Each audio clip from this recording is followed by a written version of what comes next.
con muchas ganas de escucharlo a Torkel y compartir esta charla.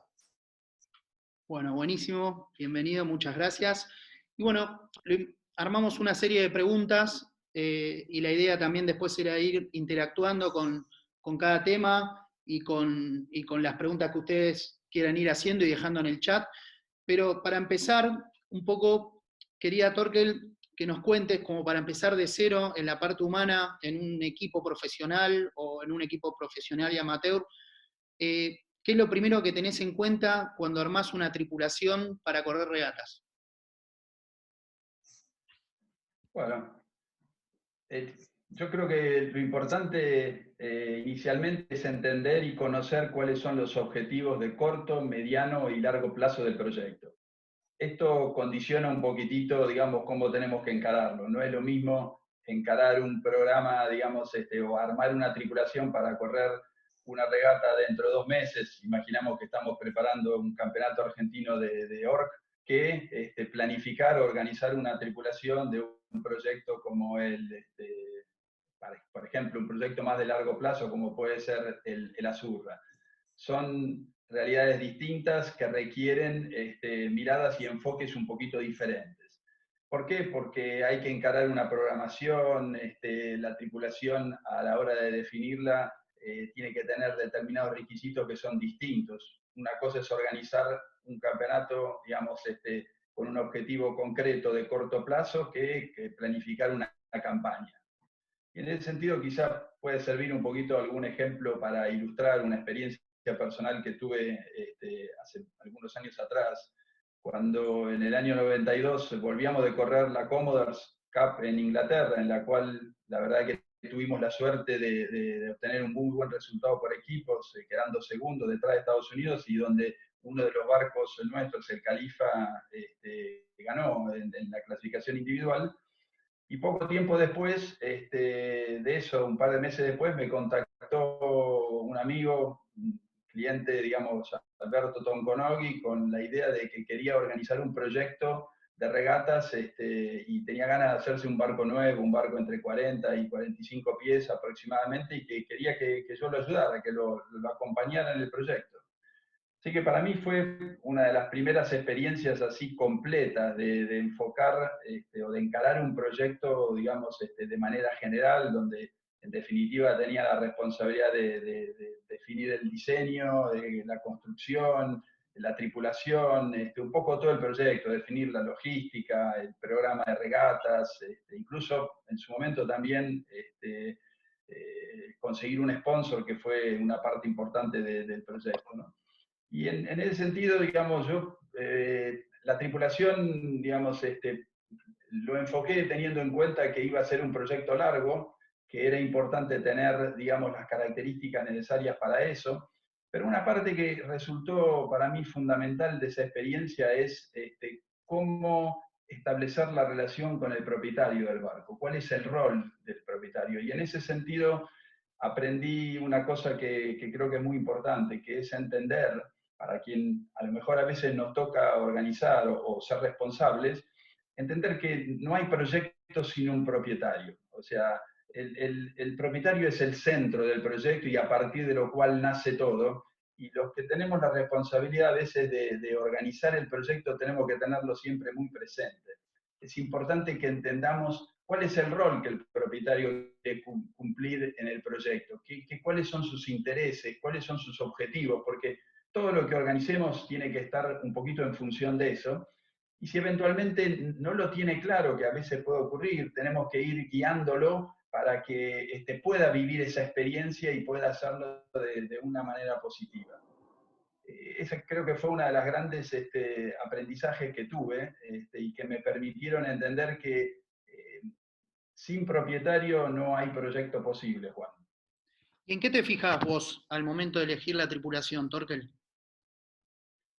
Bueno, varía un poco con los proyectos, pero en general yo trato de encontrar un balance entre, yo me fijo mucho entre el espíritu competitivo que tienen los tripulantes, el compromiso que van a tener con el proyecto y las destrezas específicas que obviamente se requieren para cada función. obviamente no es lo mismo un tripulante de proa que un táctico, un timonel.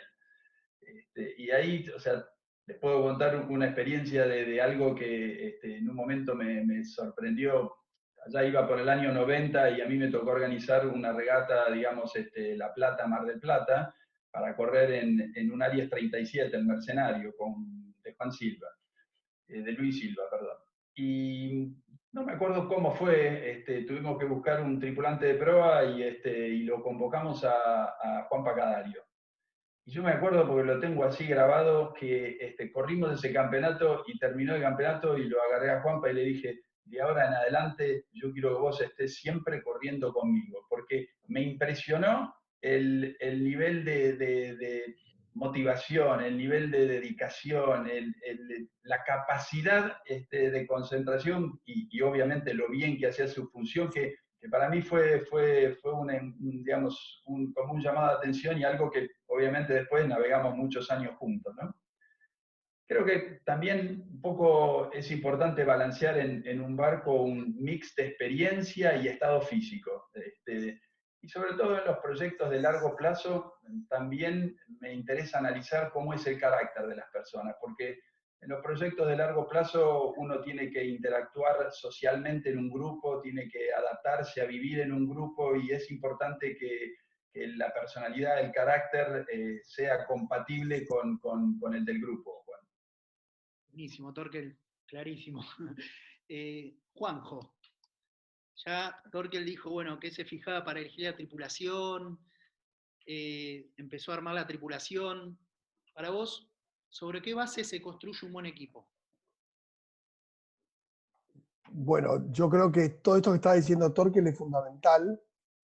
Me parece que poder completarse, los seres humanos tenemos estilos y esos estilos necesitan complementación, ¿no? Es decir, que por ahí una persona muy extrovertida es alguien que viene muy bien para poder armar algo después que termina la regata, o alguien que es muy tímido pero que es una persona que demuestra las cosas a través de los hechos, es una persona que llega primero al barco y que hace todo. Me acuerdo, por ejemplo, de un gran amigo, un excelente tripulante de proa también de la como Juanpa, es Eduardo Racilla, que es una persona increíblemente sintónica con lo que el grupo necesita, con lo que los demás necesitan, y realmente tener esas personas y tener esa complementariedad de estilos me parece que es muy, muy importante.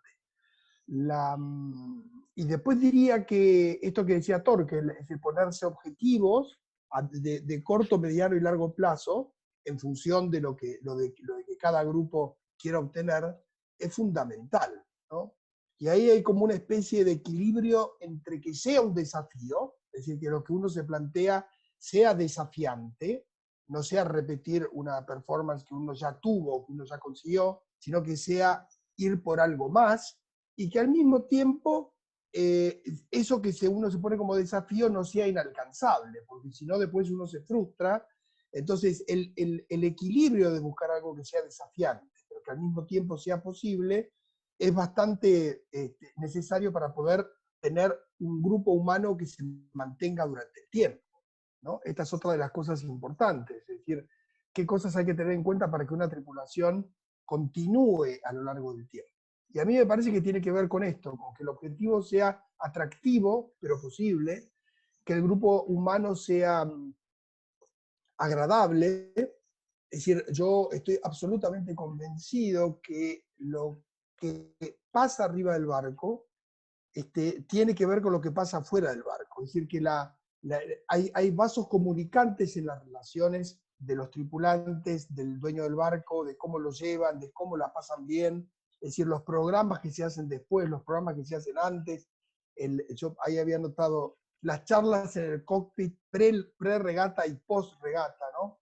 Es decir, todas esas son cosas importantísimas para poder estar atrapado por un proyecto, estar formando parte de un equipo, ¿no? Espectacular, Juanjo.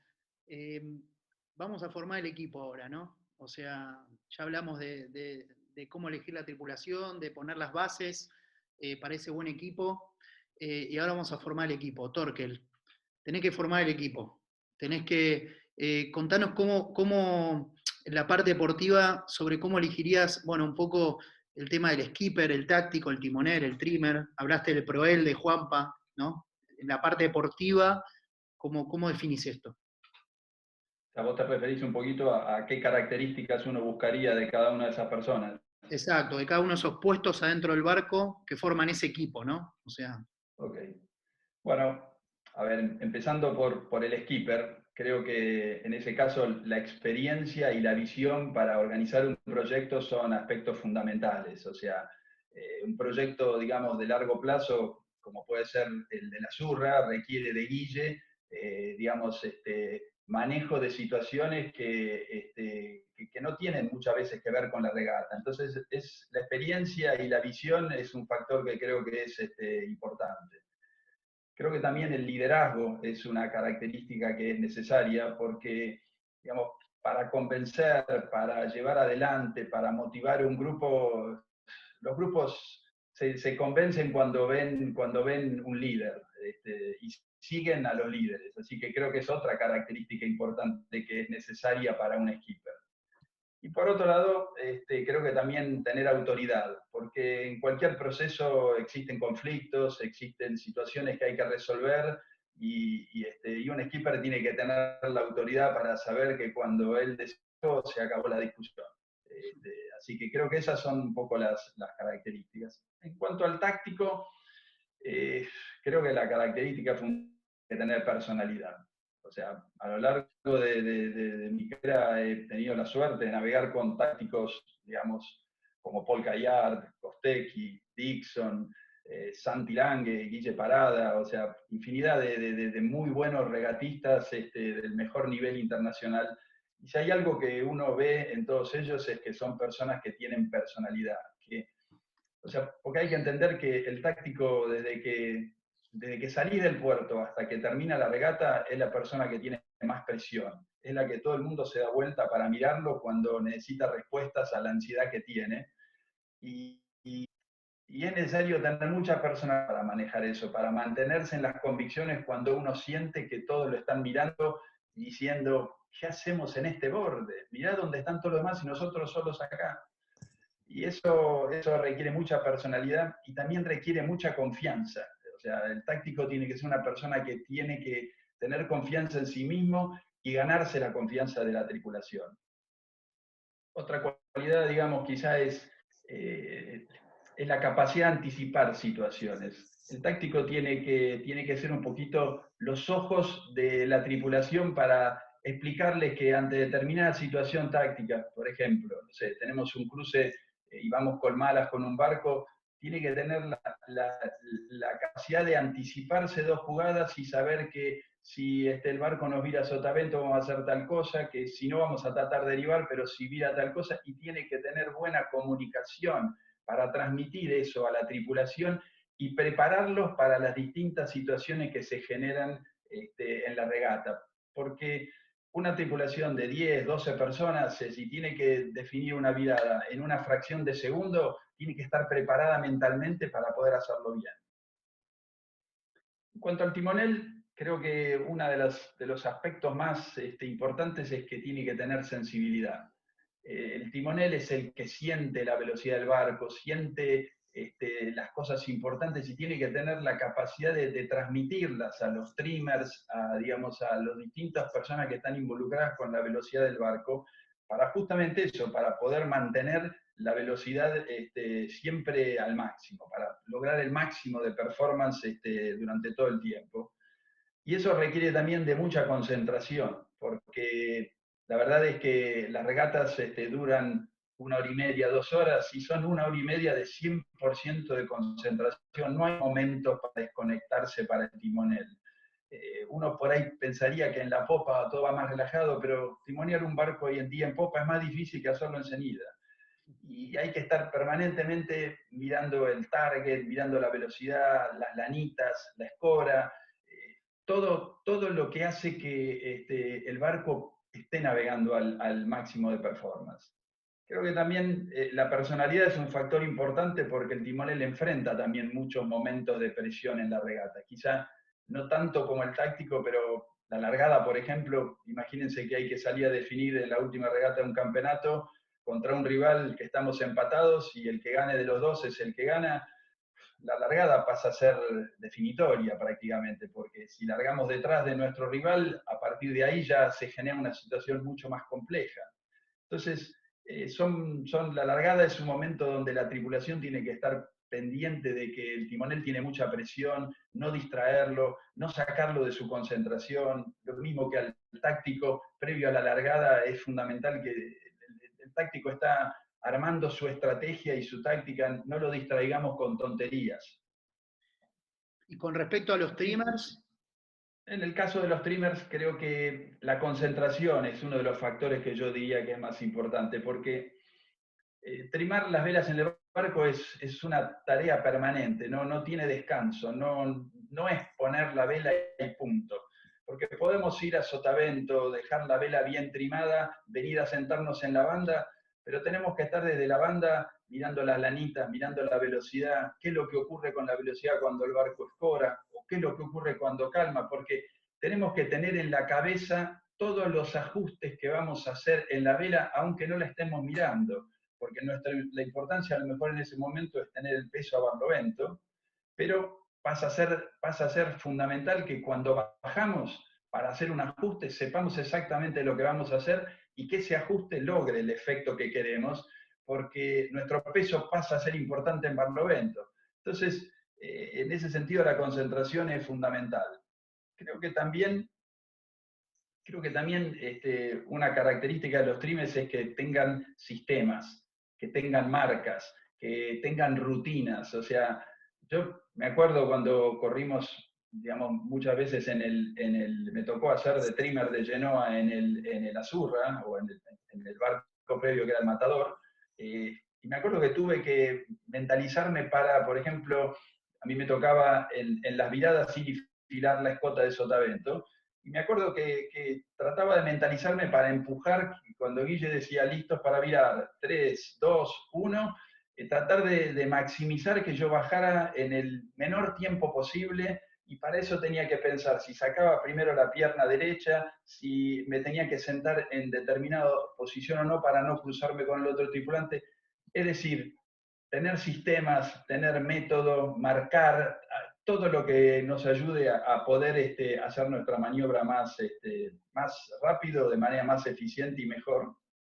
Otra característica creo que tiene que ver, obviamente el trimmer requiere mucho estado físico, se requiere agilidad, y también necesita tener capacidad de observación, porque cuando estamos trimando y tenemos un barco a sotavento que va más rápido, o uno a barlovento que orza un poquito más, tenemos que tener esa capacidad para ver qué está haciendo distinto que nosotros y poder replicarlo, o si en este caso nosotros vamos más rápido, tener la tranquilidad de que lo que estamos haciendo está rindiendo, digamos, frutos.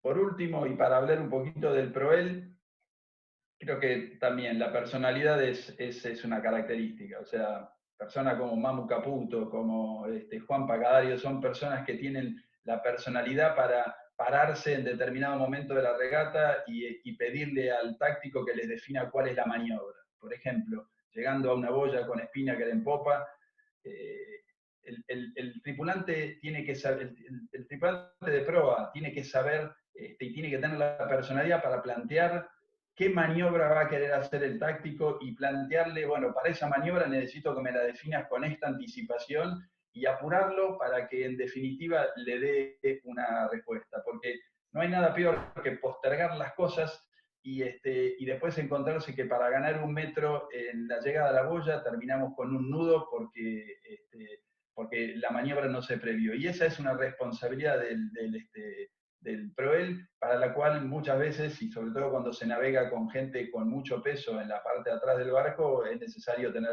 personalidad.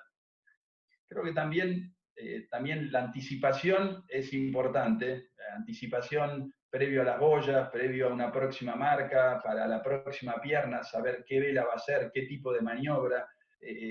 Plantear eso le ayuda tener esa característica, le ayuda mucho al tripulante de proa para asegurarse que el funcionamiento en su área va a ser el correcto y que todas las personas que interactúan con él están al tanto de cómo quiere hacer la maniobra.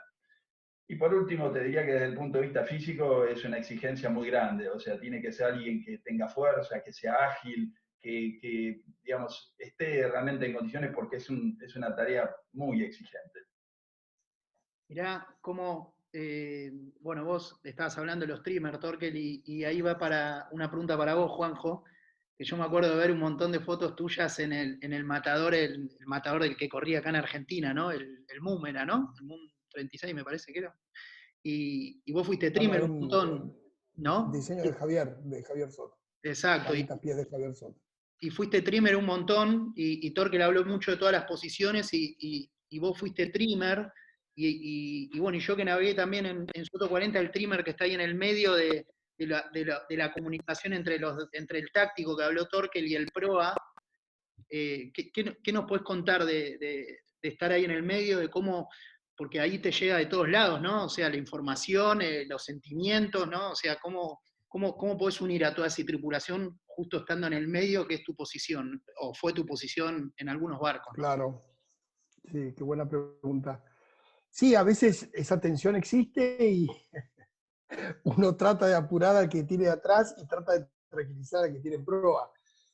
Uno a veces tiene que, que mediar en esas tensiones, pero entendiendo que hay un tiempo, digamos, ¿no? Es decir, lo que tiene cuando uno hace un deporte, intenta hacerlo bien, es que los tiempos son acotados. ¿Sí? Cuando el nivel de un deporte más alto es, más se comprimen los tiempos. Hay menos tiempo para decidir, hay menos tiempo para discutir, hay menos tiempo para filosofar, digamos, ¿no?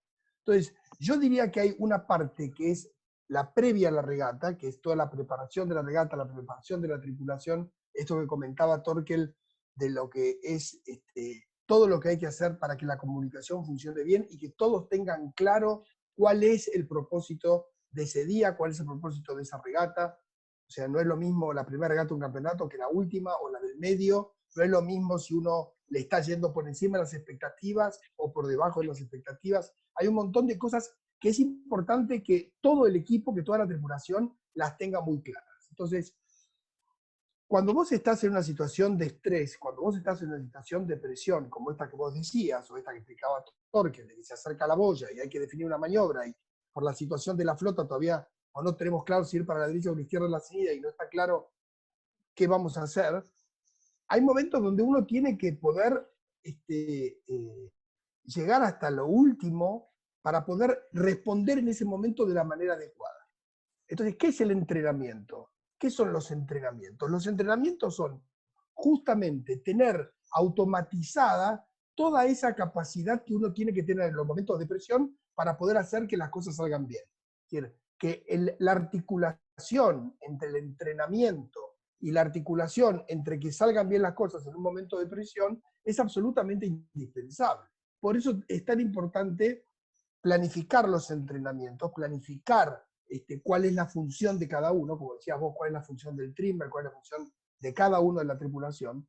Y lo que yo he observado, que los equipos exitosos, sea el deporte que fuere, son los que tienen claros qué función cumple cada uno y que tengan responsabilidad absoluta por esa función, ¿no? Cuando tuve la suerte de correr en barcos grandes como la Alexia o, bueno, en otros barcos que corrí, que corrían muchos tripulantes, el barco se divide en áreas, ¿no? La proa, la popa, las velas de proa, lo que es la mayor, los que tienen el ajuste del mástil. Es decir, son tantas las tareas que se delega en grupos de personas esas funciones. Y que después, como una orquesta, en el momento que empieza la regata, esa orquesta toca de una forma armónica, ¿no? Se ordena en función de la necesidad y de la presión. Eso es lo máximo que puede pasar. Entonces, hacer entrenamientos que tengan que ver con la realidad de una regata, ¿no? El otro día, Guille Vaqueriza, que es íntimo amigo y me ayudaba a preparar la charla, me hacía acordar cuando a veces entrenábamos solos en J24, o en algunos barcos que a veces uno no tiene la suerte de poder salir a entrenar con otro barco, que es lo ideal, y nosotros nos hacíamos cosas imaginarias, ¿no? Como que decíamos, bueno, en 10 segundos vamos a orzar una boya, y bueno, viene fulano por la zona interna, vamos a tener que darle agua. Es decir, nos imaginábamos toda una situación para que esa situación sea lo más parecida a una realidad que al día de la regata después te termina tocando, ¿no? Entonces, cómo uno vertebra la comunicación, cómo uno tiene claro cuál es la función y entender que el otro necesita un tiempo para poder realizar una maniobra que si no termina saliendo todo mal, forma parte del buen funcionamiento de la tripulación. Juanjo, Torkel habló de las posiciones, de las responsabilidades en cada posición, vos nombraste el trabajo en equipo, la responsabilidad que tiene cada uno, ¿no? Y son como, todos tienen roles importantes, ¿no? Y ahí sale un poco a veces, y acá venía la próxima pregunta que te quería hacer a vos, Juanjo, o sea, el tema, no es muy linda la palabra, pero es importante preguntarla, el tema del ego, ¿no? O sea, cómo maneja uno, porque está el táctico, que es el que toma la decisión, está el prueba, que es el que dice, como vos dijiste, cuándo está listo para izar o no, por ejemplo, el spinnaker o el asimétrico. ¿Cómo manejás el ego en toda esa cantidad de gente que nombró Torkel para formar un equipo y una tripulación? Bueno, el ego mayor tiene que ser el proyecto. Es decir, el que manda y el que lidera es el proyecto en sí mismo, ¿no? Es decir, que el que se crea que está por encima del objetivo final, para mí tiene que estar abajo del barco, digamos, ¿no? Es decir, por eso digo, el ego máximo es, vamos a poner el nombre del barco o el proyecto, ¿no es cierto? Eso es lo máximo. O sea,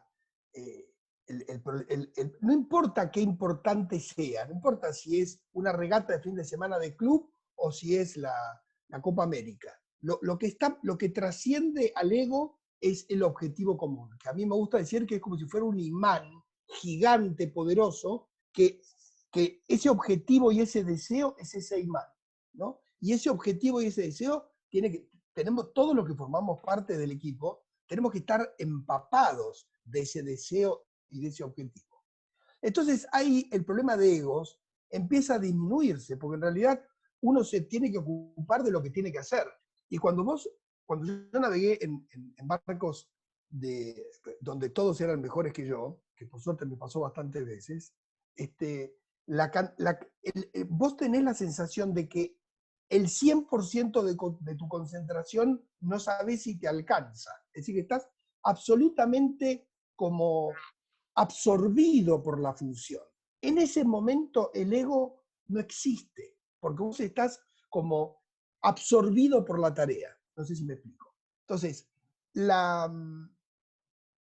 he corrido en barcos donde todos son machos alfa, todos. El que hace la proa, el trimmer de Spinnaker, si sos el de Genoa, o el de Genoa que es de Spinnaker. Ahí lo veo al vasco con el que compartí, el Mosquito Rondo con el que compartimos muchos años en el Hasta Siempre. Él trimaba en cenida, yo trimaba en popa. Y bueno, el respeto por el otro y saber que el otro está haciendo bien las cosas, o de que de repente te haga una observación y que vos estés abierto a la observación que te hace, solamente enriquece tu función. Entonces, los egos desaparecen cuando el objetivo está claro. Y los egos dejan de existir cuando uno está absorbido por la función. Entonces, me parece que esa sería la respuesta que yo diría, digamos. Tiene que haber un objetivo muy claro y cualquier persona tiene buen olfato para darse cuenta si hay una persona que necesita sobresalir demasiado. Las personas que necesitan sobresalir demasiado hablan más de él que del proyecto, entonces hay que tener cuidado. Perfecto, Juanjo. Vuelvo un minuto para atrás, Torkel, porque hay una pregunta que me parece está muy buena, cuando vos hablaste de la definición de cada puesto, y acá 3 personas distintas preguntaron cuál es en verdad la función del táctico en la parte de comunicación, ¿no? O sea, ¿es el que dirige todo? ¿Es el que toma todas las decisiones? Bueno, en la práctica y en la realidad sí, porque desde 10 minutos antes que empieza la regata hasta que termina, y un poco con esta charla, que está claro que el factor humano, la tripulación es lo más importante. Y desde ese punto de vista, las decisiones estratégicas y tácticas pasan a ser fundamentales. Entonces, una la realidad es que el táctico termina convirtiéndose en el que toma las decisiones a bordo, que condicionan las demás decisiones. No quiere decir que sea el que manda, pero es el que toma la decisión principal. Si vamos a largar en la lancha, vamos a largar en la boya, si vamos a ir a la izquierda. Es el que tiene que sopesar los riesgos y tomar esas decisiones. Y todo se condiciona un poquito a partir de ahí, con lo cual una de las funciones o de las características que tiene que definir al táctico es la capacidad de transmitir lo que está pasando por su cabeza y comunicarlo digamos, a la tripulación para que sepa estar preparada a las distintas situaciones que se van a presentar en una regata. Como dije antes, sea un cruce, una virada de boya, digamos, lo que sea, porque la realidad es que muchas veces el táctico va a tener que decidir en el momento y si no prepara a la tripulación acerca de puede pasar esto y vamos a reaccionar de tal manera o vamos a hacer tal cosa o vamos a virar acá para esperar que el viento, porque creo que va a dar presión, o sea, todo ese tipo de explicaciones facilita el trabajo de los trimmers para saber si en determinada situación, trimmers y timonel, si lo que necesitan es cambiar a un modo rápido para asegurar una posición, o si el tripulante de prueba para saber cuál es la próxima maniobra. O sea que la comunicación es esencial y uno de los aspectos que el táctico tiene que tener presente es que a partir de él se estructura todo el orden en el barco. O sea, sus decisiones influyen en todos los órdenes de la tripulación y por lo tanto tiene que tener una buena comunicación. Perfecto, Torkel. Y mira, y unimos un poco esto del tema de las decisiones, de quién es el que termina decidiendo la regata y demás, con algo que dijiste al principio de lo importante que era el tema del armador o el propietario, ¿no? O sea, según tu experiencia, ¿cuál es el rol del skipper y del propietario? Porque justo igual, mira, justo lo están preguntando también en el chat eso. Bueno, a ver, imaginemos un proyecto primero donde hay un propietario que no es el patrón o el skipper del barco, ¿no? En ese caso, yo creo que el skipper tiene, básicamente la definición de skipper es el capitán. Es desde el momento en el que el barco sale de la marina hasta el momento en el que vuelve, en mi punto de vista, es la autoridad a bordo para resolver cualquier tema deportivo. Cualquier tema relacionado con la seguridad o cualquier tema que tenga que involucrar la ética o aspectos reglamentarios. O sea, creo que tiene que haber una voz clara y claramente tiene que ser la persona más capacitada, la persona a la cual le reconozca liderazgo la tripulación, como dijimos antes, a la cual la tripulación le tenga la confianza. Entonces, si hay un problema de seguridad a bordo, el que tiene que tomar la decisión si se abandona, si se tira el mástil abajo, si lo que sea, tiene que ser el skipper. No es una decisión que pueda ser ni manejada por terceros, digamos, es básicamente el principio de la autoridad que se asienta sobre la capacidad. Así que si es el skipper del barco, esa es una decisión que le toca a él. Otro aspecto donde creo que también es importante es los conflictos. Si tenemos un problema de medición, si incurrimos en alguna falta, si tenemos que hacer una protesta, tomar un 720 o una penalidad, un 360, en definitiva, esa también es una decisión del skipper. Y ahí aprovecho para comentar una experiencia que me tocó pasar hace unos años, un campeonato que corrimos en el exterior, no voy a mencionar, digamos, las situaciones, pero se dio la circunstancia de que última regata del campeonato, estamos peleando el campeonato, hacemos una muy buena regata, terminamos ganando, no ganando la última regata, pero saliendo segundos y con eso ganar el campeonato. Cruzamos la línea, se nos acerca un bote y nos dice, bueno, tienen que ir a pesaje, la situación normal y común, ¿no?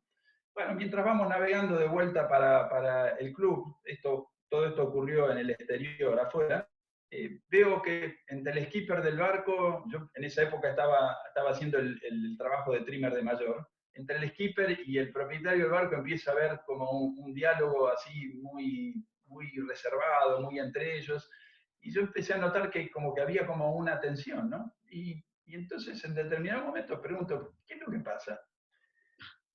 Y bueno, ahí después de indagar un poco me entero que en realidad como tripulación estábamos arriba del peso.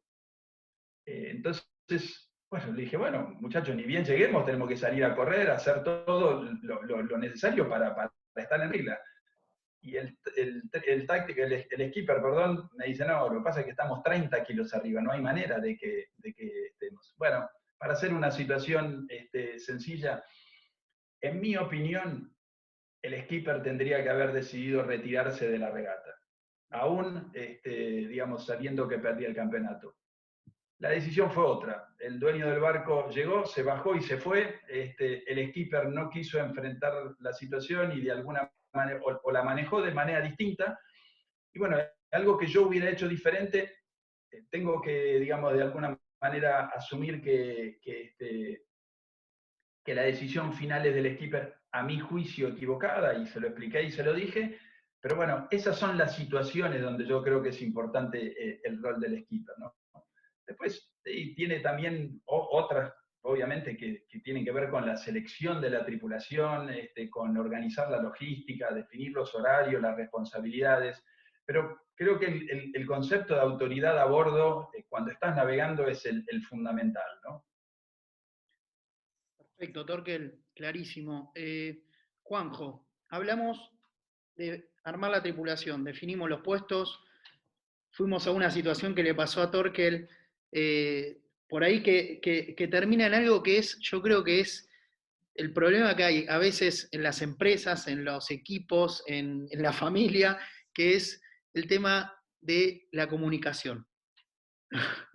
Un tema que podemos hablar días, ¿no? Pero resumiendo un poco, ¿no? O sea, o tratando de resumir, si puedes, ¿cómo se puede manejar la mejor comunicación en un equipo, en un barco?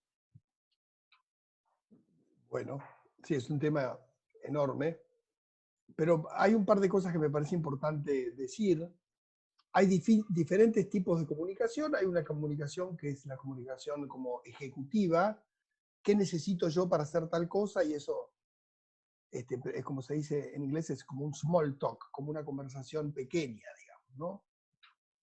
Yo creo que las tripulaciones que se mantienen solamente en la comunicación pequeña tienen limitaciones.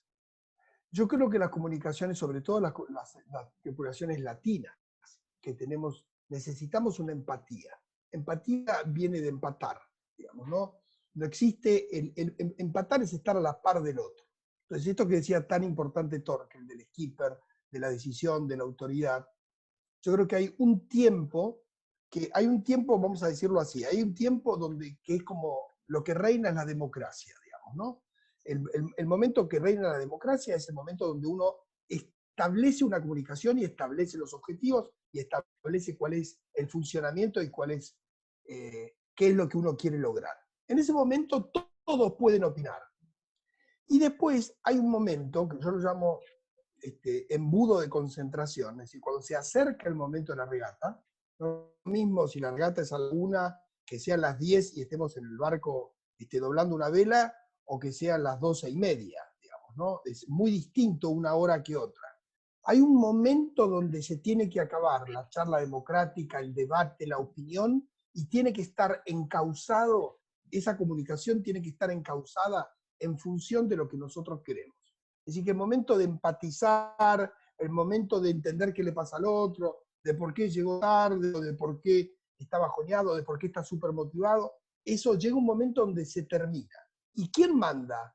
Manda el ego del proyecto, manda el ego del barco. Todos somos, como se suele decir, algo altamente recomendable, es tener cuando se puede, por supuesto, a veces no se puede, pero si se puede, tener un uniforme. Uniforme es una forma única, eso es la uniformidad.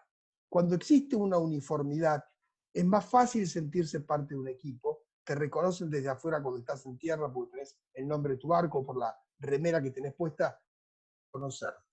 El reconocimiento y tener todos una parte de uniforme, una parte de uniformidad, quita esa posibilidad que yo decía que es necesaria de democracia, y de repente todos somos el nombre del barco. En ese momento, la comunicación tiene que dejar, al Torkel dijo algo que me pareció muy bueno, que en los barcos que yo en los mejores barcos que yo he navegado, una cosa distintiva es la calidad de la comunicación. Es que se comunica. Vos tenés algo para decir. ¿Vos estás seguro que el otro ya no lo vio? ¿Que el otro no lo sintió? ¿Qué porcentaje de seguridad tenés que lo que decís va a ser algo positivo para poder acercarle, como decía Torkel, a la cabeza del táctico o del skipper que tienen 70 cosas que resolver? O sea, ¿estás seguro que lo que vas a decir realmente suma? Si estás seguro, ¿no? Uno puede comentar algo, pero la comunicación está muy aceitada en los barcos, donde se tiene claro cuál es la función de cada uno y cómo se tiene clara cuál es la autoridad y cómo se tiene claro que para decir algo que realmente sume, uno tiene que estar muy seguro y tiene que tener mucha experiencia. Una sola cosita me gustaría aclarar respecto de eso que dijo Torkel, esos silencios que se arman en el barco o esa tensión que se arma en el barco cuando el táctico decide ir a la izquierda y la mayoría de la flota va para la derecha.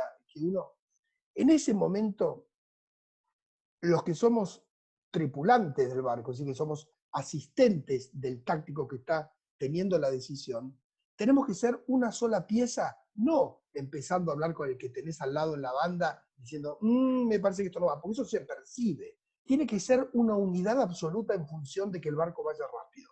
Siempre el objetivo de los que asistimos a los que están con la responsabilidad de guiar y de hacer la táctica, tenemos que estar en función de la velocidad del barco.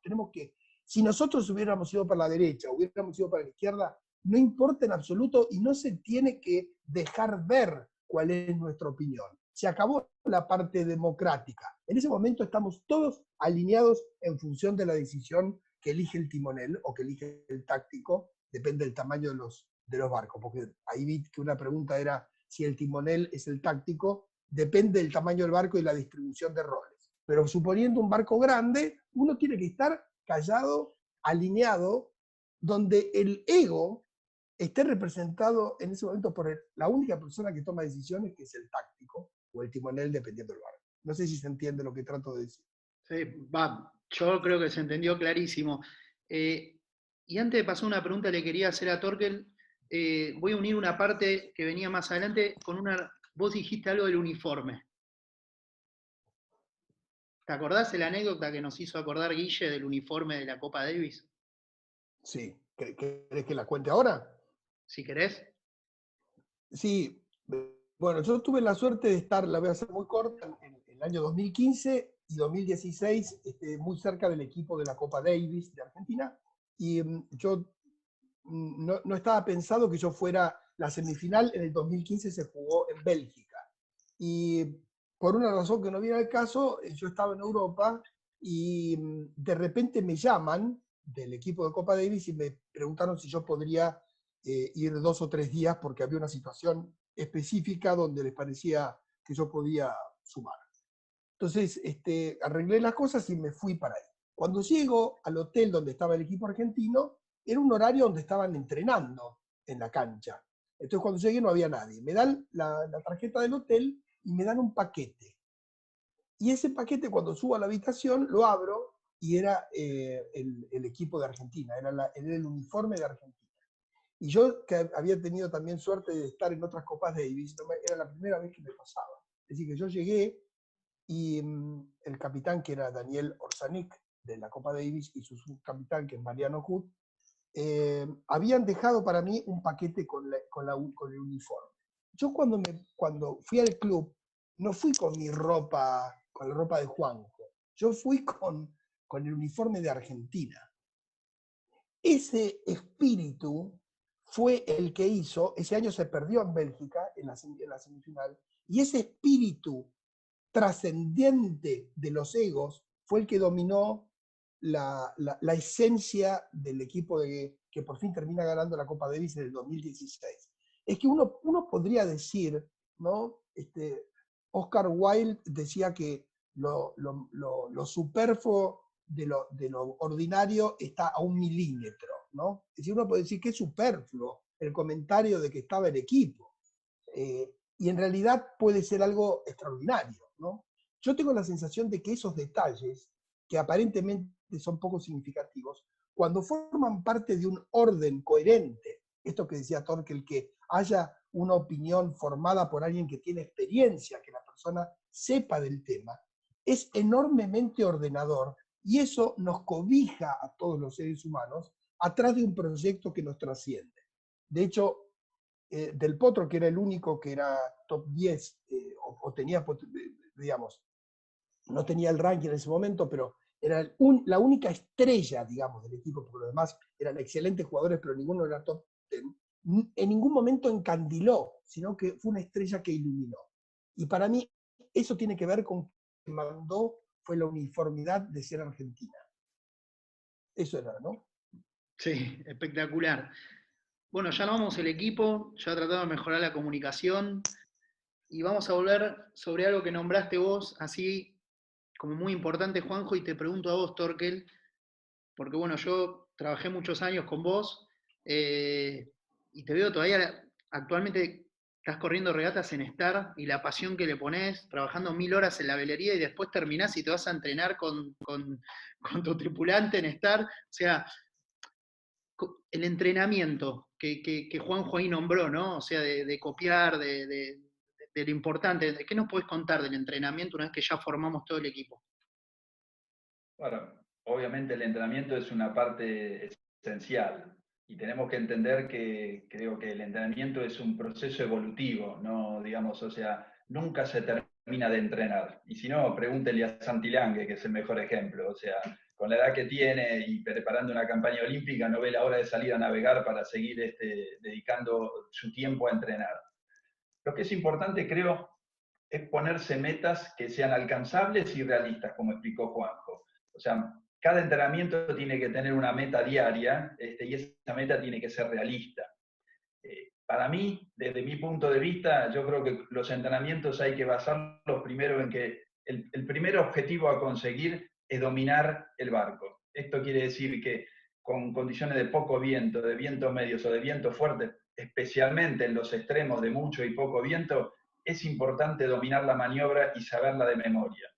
Y yo, en los proyectos que me toca manejar, trato de que esa sea el primer objetivo a lograr.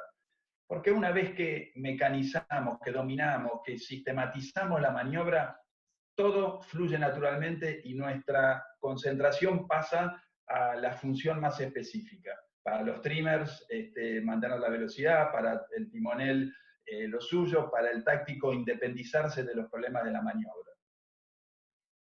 Entonces, creo que es importante, digamos, que los entrenamientos sirvan para sistematizar, para mecanizar, para generar esa base que es necesaria para dominar el barco. Creo que, ahora yendo un poco más práctico a cómo organizar un entrenamiento, creo que los entrenamientos tienen que ser bien pensados, tienen que tener un objetivo claro, que se explica previamente, se practica, se para, cuando hay problemas se discuten, se analiza desde todos los puntos de vista, se plantea una solución. No tiene sentido plantear problemas si al mismo tiempo no hay soluciones. Se vuelve a practicar y así hasta lograr el funcionamiento. Después a lo mejor será necesario practicarlo más para lograr que eso se haga más rápido, mejor, pero definir el sistema de cómo vamos a enfrentar las distintas maniobras es básico para que todo el mundo sepa qué es lo que se necesita. Otro aspecto que creo, lo dijo Juanjo, lo mencionó en algún momento, es normalmente en esta actividad uno no dispone de mucho tiempo para entrenar, porque seamos claros, o sea, es difícil juntar 10 personas, un barco, digamos, tener los tiempos, digamos, compatibilizar eso con el calendario, las obligaciones de cada uno. Entonces también creo que es importante el concepto de que se entrena cada vez que se está navegando. O sea, yo como trimmer, o como la función que me tocara, digamos, trimmer de mayor, de genoa, timonel, etc., siempre me preocupé para que desde que salimos de la marina, imaginemos la hora y media, 2 horas previas a la regata, estoy pensando cómo hacer mi trabajo mejor o cómo aprovechar ese momento para, por ejemplo, voy a poner un ejemplo claro, no me queda claro si en el rango de los 12 nudos el light medium con una puesta a punto un poco más tensa es mejor que el medium heavy con una puesta a punto un poquito más suelta. Entonces, podría estar esa hora y media, digamos, comiendo un sándwich, distendido, sin problema, y perdería la oportunidad de probar eso. Entonces, yo en general soy de las personas que piensa que aprovechar cada momento para juntar información, para probar cosas que a veces no es posible porque los entrenamientos no sean las circunstancias. Aprovechar esos momentos en los que practicas un par de viradas antes para ver cómo puedes hacerlo un poquito mejor con tu compañero, o sea que vos tenés que afilar el genoa y el otro lo tiene que cazar, porque cada condición y intensidad de viento a veces requiere de pequeños ajustes. La mecánica puede estar bien definida, pero no es lo mismo, digamos, no es lo mismo poner el pie acá y agarrar la mano primero con la mano izquierda, agarrar la manija primero con la mano izquierda si me toca cazar, que hacerlo de otra manera. Y eso es lo que permite pensar todo el tiempo en cómo mejorar, cómo aprovechar los momentos para entrenar.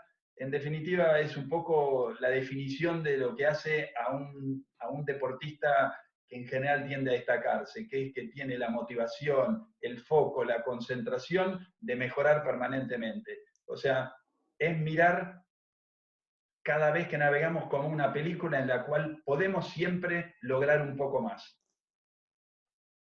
Perfecto, Torkel.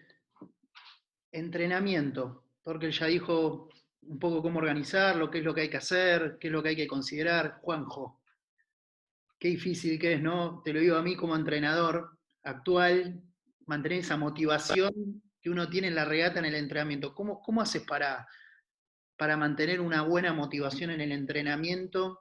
Que hay una diferencia de motivación, ¿no? En entrenamiento y regata. No sé si opinan lo mismo que yo. ¿Cómo haces para mantener esa motivación en el entrenamiento? Buenísimo. Bueno, si uno tiene la posibilidad de navegar con otros barcos, yo creo que tiene que haber un momento de prueba, esto que decía Torkel, por ahí a veces con el otro barco vos podés testear una vela o testear una puesta a punto, esto que comentaba recién Torkel. Entonces, la prioridad en ese momento es probar algo de velocidad. Yo tengo la sensación que después, una vez que eso está, lo ideal, si existe otro barco, si existen otros barcos, es tratar de hacer algún tipo de competencia. Es decir, los seres humanos nos portamos muy diferente cuando estamos con un objetivo, cuando estamos compitiendo, cuando queremos ganar algo. Podemos estar jugando un partido de truco por los por otros, pero podemos estar dejando la vida ahí. Y esa es la gracia. Uno sale a entrenar como si fuera una especie de paseo y una especie de ¿y qué hacemos? ¿Y qué te parece? La planificación del entrenamiento es absolutamente indispensable para aprovechar ese tiempo que, como decía Torkel, es un tiempo sagrado. Es decir, aprovechar el tiempo del entrenamiento es fundamental. ¿Cómo se hace para estar motivado en un entrenamiento? Yo creo que la clave es simular la competencia. Es decir, es como si estuviéramos en ese momento. Es decir, cuando uno estudia para un examen, ¿qué hace? Y uno trata de imaginarse de que le van a tomar ese tema. Entonces uno trata de resolverlo, trata de entenderlo, trata de entender la agudeza que puede tener una pregunta respecto a ese tema para poder estar preparado. Es decir, es como ir a estudiar, entrenar. Es como ir como cuando uno prepara la casa cuando vienen a... Querés que todo esté lindo, querés prender la vela, querés que esté el baño en buen estado. Te esforzás para que todo esté bien.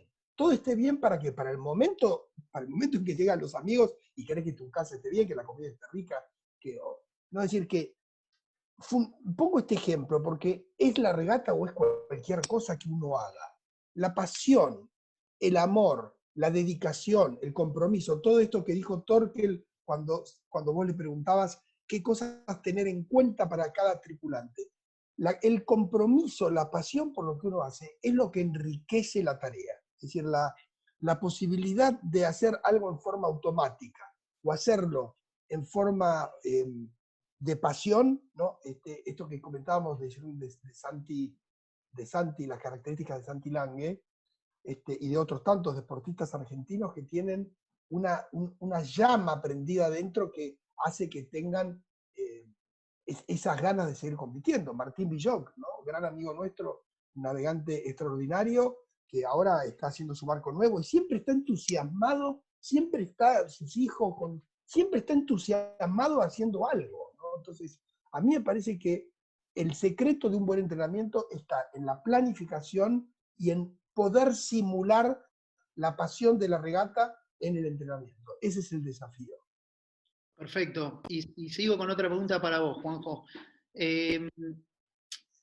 Ya entrenamos, o volvimos de la regata, y empieza toda la parte de evolucionar, ¿no? O sea, un poco el tema de que a mí me ha tocado estar en algunos debriefing o briefing después de navegar y demás, en algunas charlas, cuando volvemos a navegar, el tema, ¿qué opinas de la autocrítica?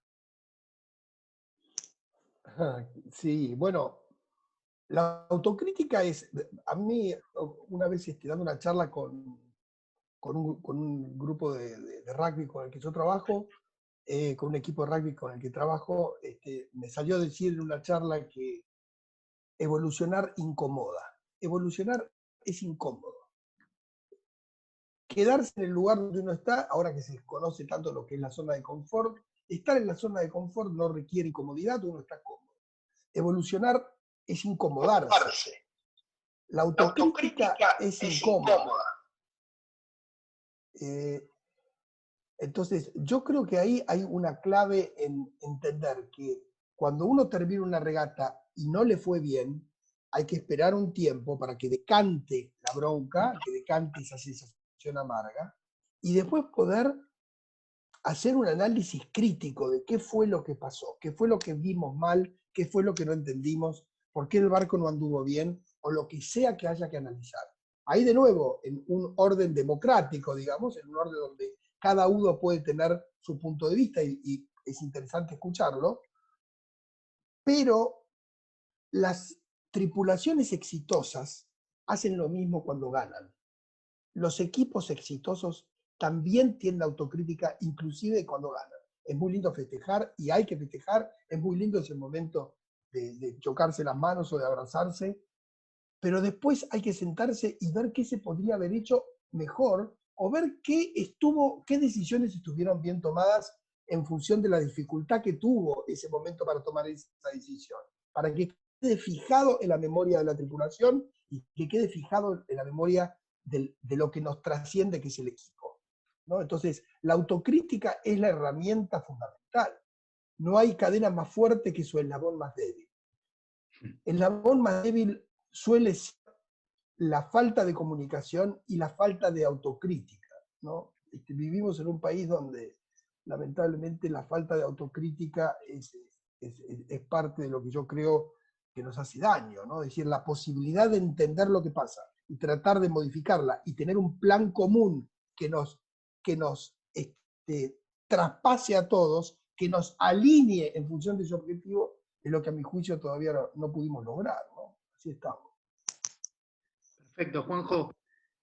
Dijiste decisión, y esto es una pregunta para vos, Torkel, que esa palabra decisión, con una consulta que hay en el chat, que me pareció importante por el tema de la decisión.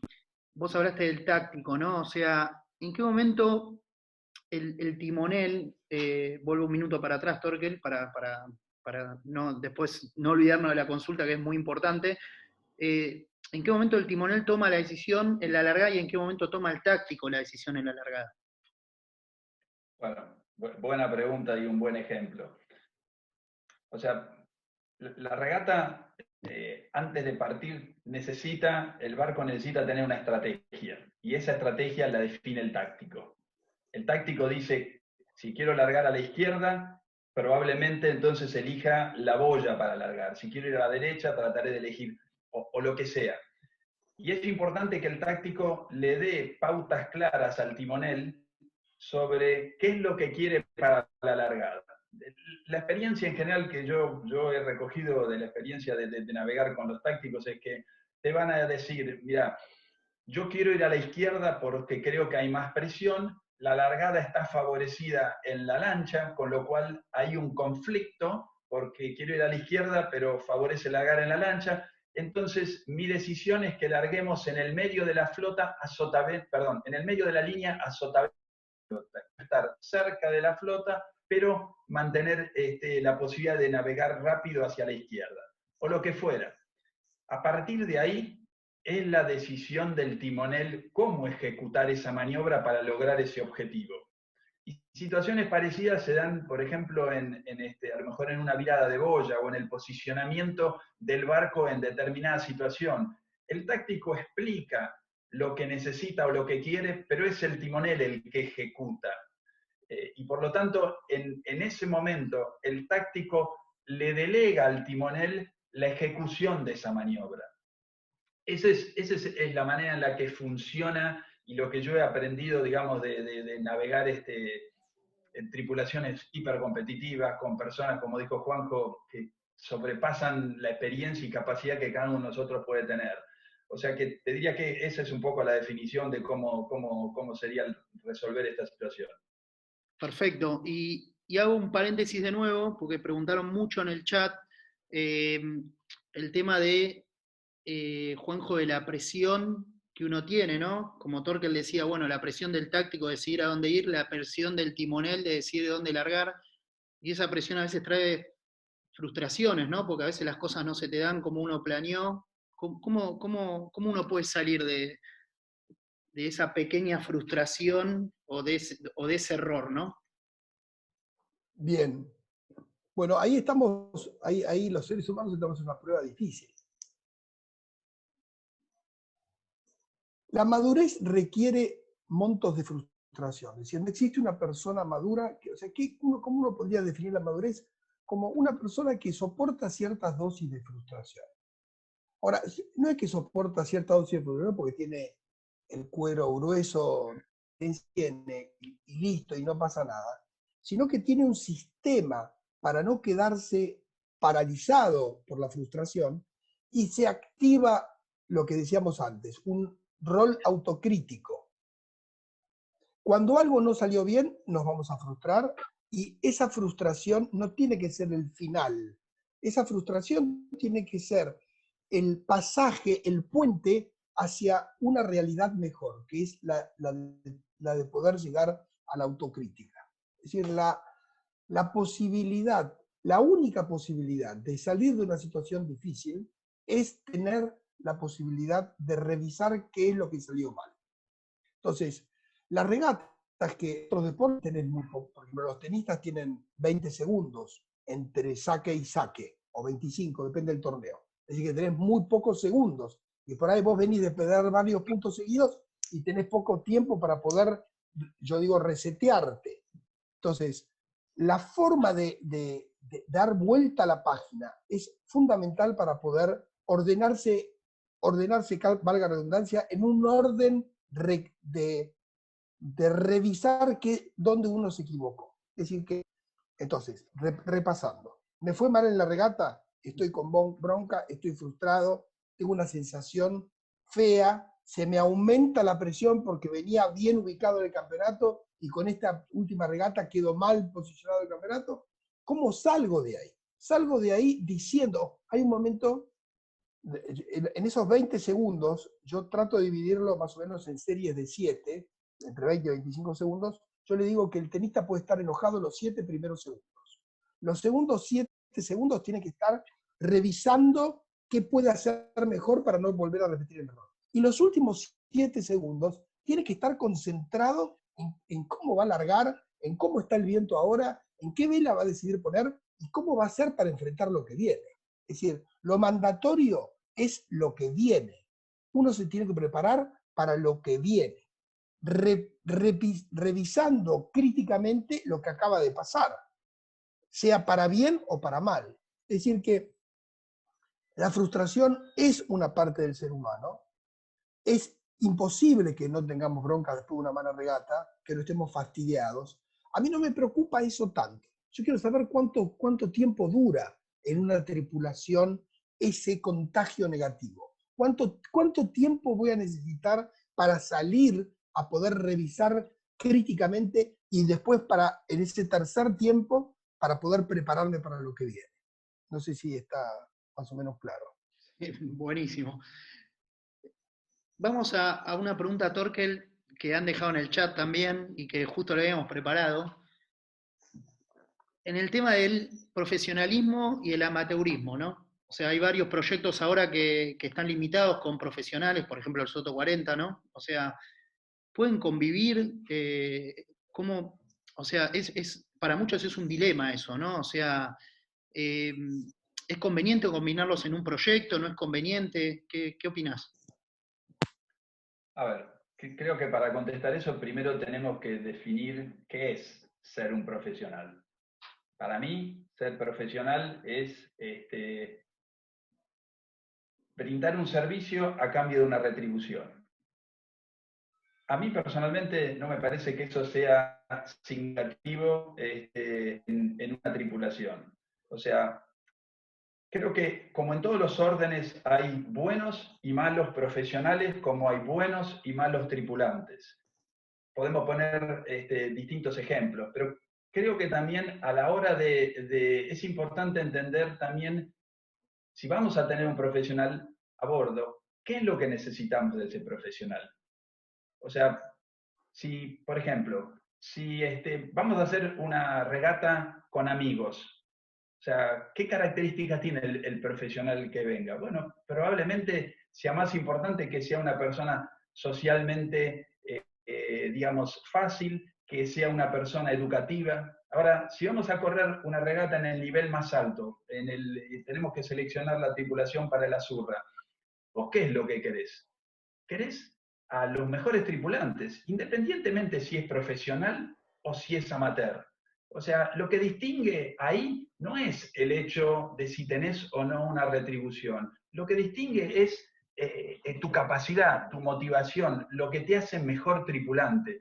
Y eso no necesariamente está vinculado con ser profesional. Por supuesto que alguien que se puede dedicar full time, que tiene, digamos, que tiene la posibilidad de hacer de eso una profesión, tiene probablemente mayores posibilidades de ser mejor tripulante. Pero te puedo asegurar que a lo largo de mi vida he conocido un montón de tripulantes amateur que son mejores que los profesionales. Porque en el fondo lo que importa es tu capacidad, tu dedicación, tu compromiso, un poco todas las cuestiones que vimos. A mí en lo personal he navegado con profesionales y amateurs de todas, digamos, desde los mejores hasta los peores. Y creo que los conflictos existen cuando el profesional no tiene la capacidad para ser profesional en un ámbito de amateurs que lo superan en conocimiento. Ahí se da el conflicto. Digamos, pero no tiene que ver con el hecho de que uno esté pago o no, sino que el conflicto se da porque en definitiva alguien tiene un rol para el cual no está capacitado. Ese es mi punto de vista. Yo he corrido en tripulaciones muy profesionales y lo que a vos te vincula en un proyecto muy competitivo es el objetivo de superarte, de alcanzar el objetivo, sea ganar o lo que sea. Y en ese sentido yo no veo diferencia entre un profesional y un amateur. Sí veo diferencia en cómo cada uno lo encara, digamos. Con lo cual, lo que te diría es que depende más si el profesional es bueno o el amateur es bueno, si son buenos o malos. Yo cuando elijo un tripulante, para mí lo importante es qué es lo que aporta deportivamente al proyecto. Si cobra o no es un aspecto secundario y que a veces está más relacionado con el presupuesto que tiene y con las necesidades puntuales de cada uno de los tripulantes para poder ser parte de ese proyecto. Hay personas que pueden, siendo muy buenos tripulantes y teniendo un trabajo, tomarse el tiempo para ir a competir una regata internacional. Y bienvenido sea que lo puedan hacer, conozco un montón de ellos. Pero hay otras personas que a lo mejor por sus circunstancias no lo pueden hacer y necesitan por ahí tener una retribución que les permita hacerlo.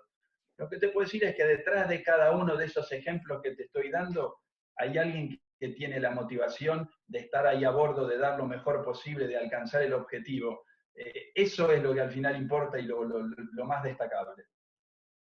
Buenísimo, Torkel. Juanjo, ¿le puede ganar una tripulación 100% amateur a una tripulación profesional? Qué bueno. Que viene esa pregunta después de lo que dijo Torkel, ¿no? Claro, el nivel, la calidad del compromiso es lo que define si una persona tiene potencial en un deporte o no. Hay millones de ejemplos de personas. Esto que contaba de Juan Bacadario Torque al principio, de Joe Eduardo Racilla o tantos otros excelentes tripulantes que, o sea, que se hicieron grandes y eran reconocidísimos y no eran profesionales, digamos. Es profesional, profesar, ser profesional es, etimológicamente, es para adelante y uno profesa en lo que tiene fe. Eso es profe, ¿no? Uno se convierte en profesional cuando tiene fe en un proceso, en una manera de ir para adelante. Es muy linda la palabra profesional, ¿no? Y amateur no va tan lejos, porque amateur es el amador, digamos, es la persona que ama lo que hace.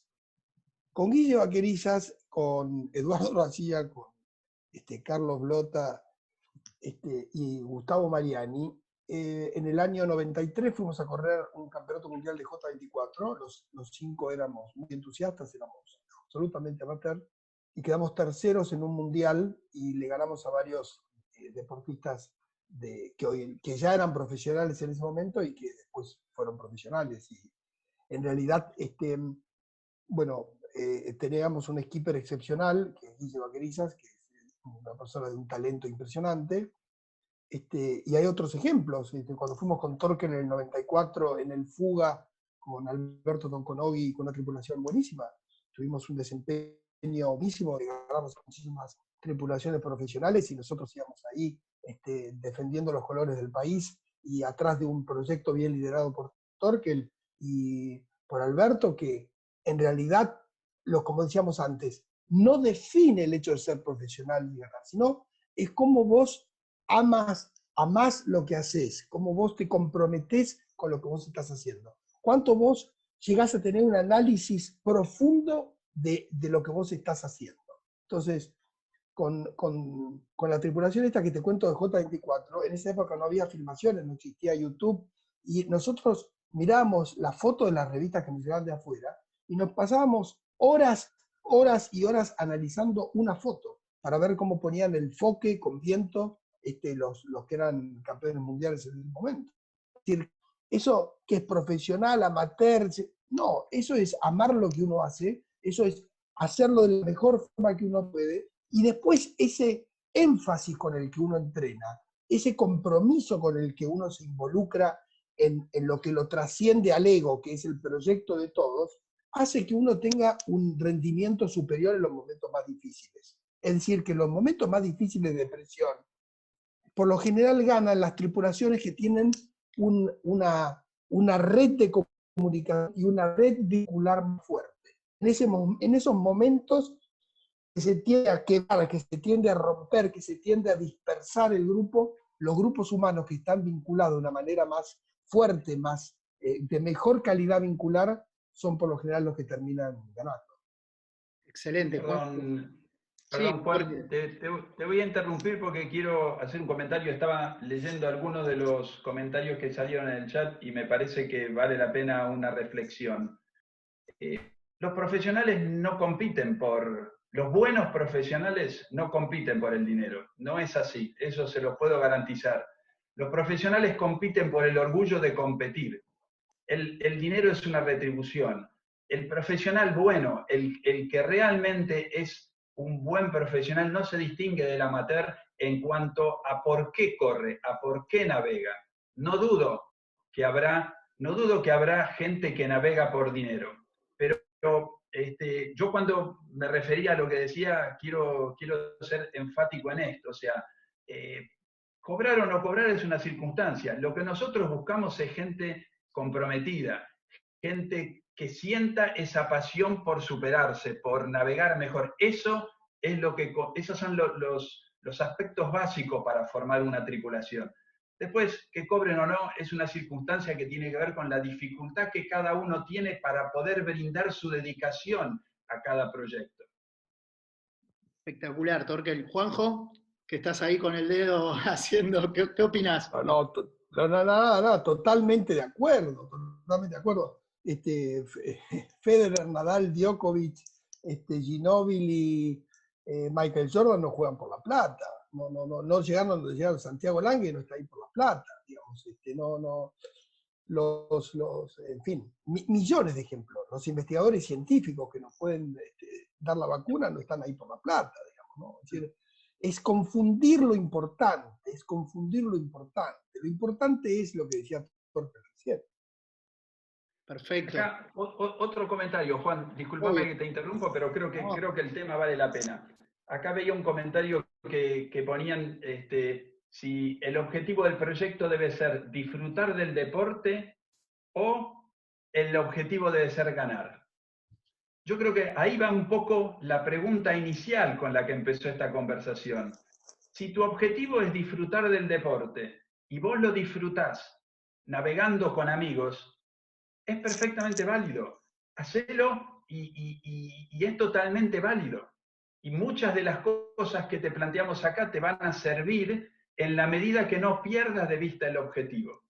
Ahora, si el objetivo es, deportivamente hablando, superarte para ganar, entendiendo que ganar es recorrer el camino de la superación, no alcanzar el logro de ganar una regata, porque como nos explicó Juanjo, o sea, una vez que vos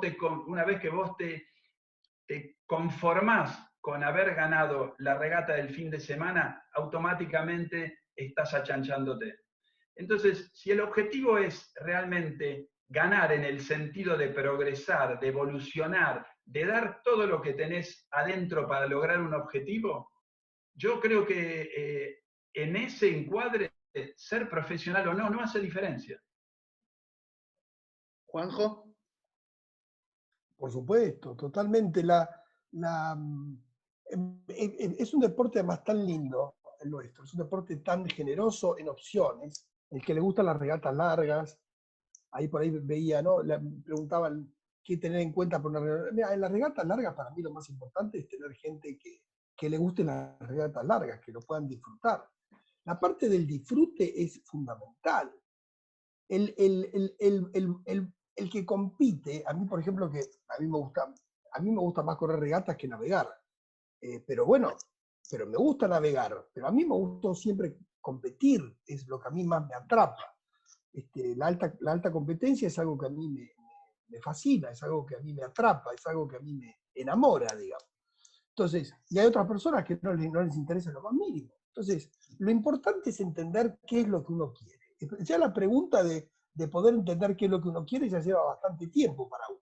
Poder tener claro cuál es el principal objetivo de uno. Entonces, yo he corrido regatas con amigos míos de clubes o en barcos que a veces he tenido la suerte que me han invitado. Yo soy de Cuba y del Club Argentino y a veces he corrido regatas en barcos de club, digamos, que le he pasado maravillosamente bien, que nos hemos divertido con gente que por ahí no tenía tanta experiencia, pero que lo pasamos muy bien y fueron momentos divinos. Las regatas crucero, hay un montón de opciones para pasarla bien. Lo importante para mí es rodearse de gente que hable el mismo idioma, que hable el idioma que uno necesita tener cerca para poder sentirse cómodo. Me parece que eso es lo primero que yo diría de qué es buscar una tripulación, qué es armar una tripulación. Perfecto. Acá había quedado atrás una consulta, Torkel, cuando hablabas de armadores y hay un montón de preguntas, creo que algunos ya las estuvieron leyendo, Juanjo y Torkel. Después prometemos, como hicimos en todas las charlas, contestarlas por nuestras redes y demás, las que quedaron ahí pendientes. Pero, ¿cómo haces cuando un armador pone un montón de energía, pone un montón de capital y bueno, y las cosas después de cierta temporada o de cierto campeonato no se terminan dando? ¿qué consejo darías para mantener a ese armador motivado?